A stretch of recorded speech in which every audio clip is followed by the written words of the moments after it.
Voici une multitude de motifs de pagne confectionnés juste pour la journée du 8 mars 2023. C'est d'ailleurs devenu une habitude bien enracinée en Afrique et particulièrement au Togo où cette journée rime avec port de ces pagnes pour festoyer, le tout en espérant des cadeaux de la part des époux ou d'autres personnes.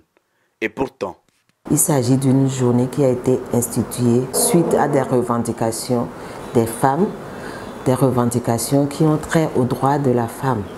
Donc aujourd'hui, pour nous, cette journée s'inscrit dans la droite ligne de la revendication des droits des femmes, une revendication qui a pour objectif d'amener les communautés, les pays, les États à assurer dans l'effectivité le principe de l'égalité entre l'homme et la femme, à assurer le respect des droits de la femme dans plusieurs domaines.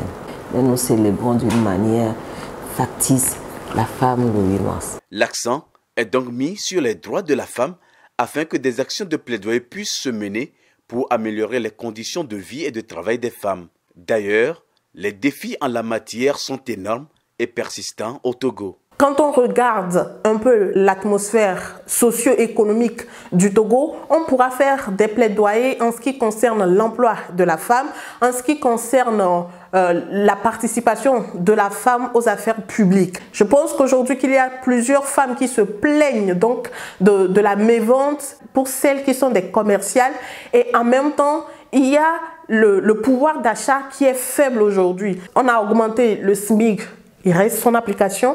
Il y a aussi la question de droit à la santé. Aujourd'hui, nous disons que les femmes vont dans les hôpitaux pour accoucher, mais nous rencontrons encore des femmes qui affrontent des difficultés, qui n'ont pas droit au service minimum pour pouvoir jouir d'un bien-être d'une manière générale. Il convient donc de faire un travail de conscientisation sur le terrain afin de redonner à cette journée du 8 mars toute sa lettre de noblesse. Je pense qu'il faut faire un travail de réflexion de fond.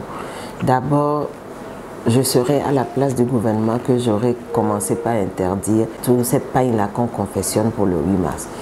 Travailler à la base avec les femmes, avec les organisations des femmes, mais aussi avec les organisations des droits de l'homme d'une manière générale, pour qu'on puisse faire ressortir la question des inégalités que nous vivons dans nos sociétés.